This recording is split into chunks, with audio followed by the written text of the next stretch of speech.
Hi friends, Rythu Bharosa పథకానికి సంబంధించి big update అండి. ఇక్కడ రైతు భరోసా పథకం అమలు కోసం మంత్రివర్గ ఉపసంఘాన్ని అయితే రాష్ట్ర ప్రభుత్వం వేసింది.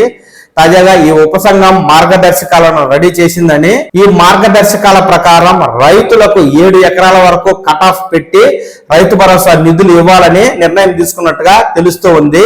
అంతేకాదు, ఒక కుటుంబంలో ఎంతమంది వ్యక్తులున్నా, అందరి పేరుతో భూములు ఉన్నా కేవలం 7 ఎకరాల వరకు మాత్రమే రైతు భరోసా ఇవ్వాలని, అది కూడా పండించిన పంటలకు మాత్రమే రైతు భరోసా ఇవ్వాలని, అంటే మీకు 7 ఎకరాలు ఉన్నప్పటికీ 4 ఎకరాల్లో పంట పండించినట్లయితే కేవలం 4 ఎకరాలకు మాత్రమే మీకు రైతు భరోసా అయితే అకౌంట్లో వేస్తారు, మిగిలిన 3 ఎకరాలకు వేరు.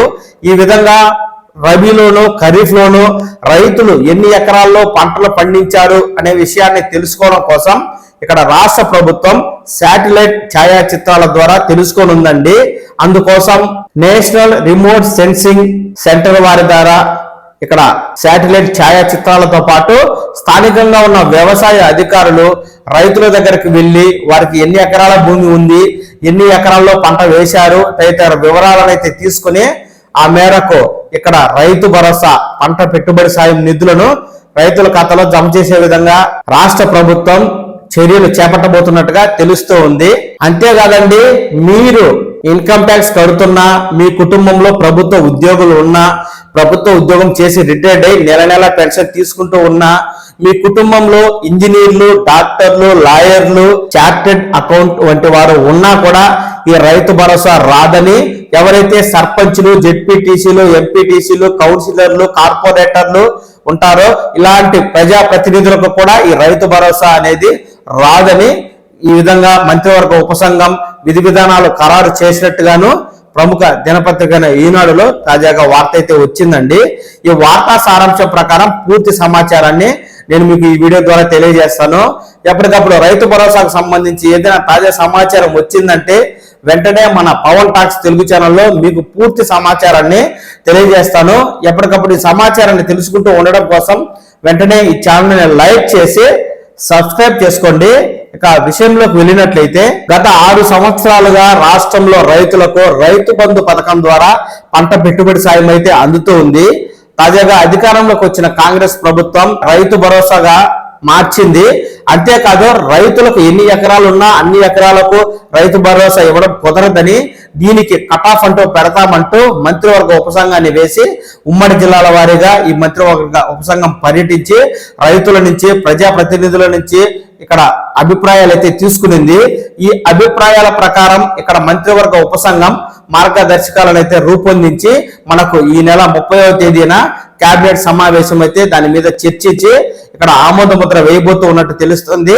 ఇందులో భాగంగా ఇటు మధ్యస్థంగా, అంటే చాలా మంది 5 ఎకరాలకే రైతు భరోసా ఇవ్వాలని, మరికొందరు 10 ఎకరాలకు ఇవ్వాలని అంటూ ఉండగా, ఎవరి మాట కాదనకుండా మధ్యస్థంగా 7 ఎకరాల వరకు రైతు భరోసా ఇవ్వాలని ప్రభుత్వం అయితే నిర్ణయం తీసుకుందండి. ప్రస్తుతం కేంద్ర ప్రభుత్వం అమలు చేస్తున్న పిఎం కిసాన్ విధానాలనే ఈ రైతు భరోసా విధానాలుగా కూడా ఉన్నట్టు తెలుస్తోంది. అంటే పిఎం కిసాన్ రావాలంటే 5 ఎకరాల వరకు భూమి ఉంటే పిఎం కిసాన్ నిధులు అయితే వస్తాయి. అంతకు మించి భూమి ఉన్న వారికి ఈ పిఎం కిసాన్ నిధులు రావు. అదే విధంగా ఇక్కడ రైతు భరోసాకి 7 ఎకరాల వరకు ప్రభుత్వం అయితే కట్ ఆఫ్ పెట్టాలని నిర్ణయం తీసుకుంది. ఈ పిఎం కిసాన్ పథకం విధి విధానాలనే తీసుకుని ఇక్కడ కాంగ్రెస్ ప్రభుత్వం అనేది ఒక కుటుంబాన్ని యూనిట్ గా తీసుకుని 2 లక్షల రూపాయల వరకు ఇప్పటికే రైతులకు రుణమాఫీ అయితే చేసింది.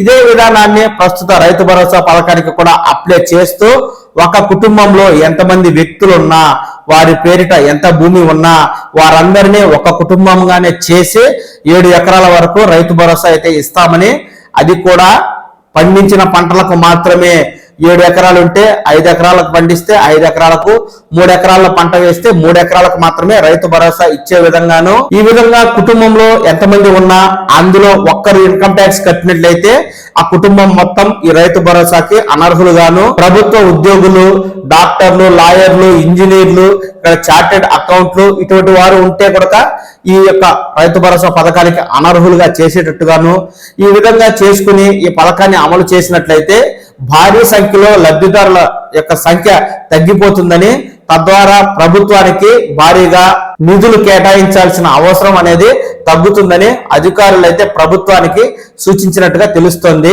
ఈ విధంగా మార్గదర్శకాలను రూపొందించిన మంత్రివర్గ ఉపసంఘం ఈ నెల 30వ తేదీన కేబినెట్ మీటింగ్ లో ఈ యొక్క రైతు భరోసా గైడ్లైన్స్ అయితే విడుదల చేస్తుంది. ఆ తర్వాత కేబినెట్ చర్చించి నిర్ణయం తీసుకుంటుంది.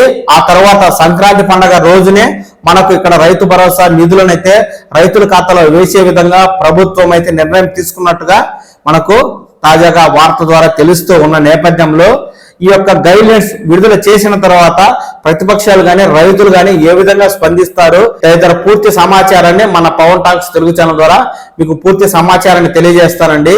ఎప్పటికప్పుడు ఈ రైతు భరోసా తాజా సమాచారాన్ని తెలుసుకుంటూ ఉండడం కోసం ఈ ఛానల్ ని లైక్ చేసి సబ్స్క్రైబ్ చేసుకోండి. నమస్కారం.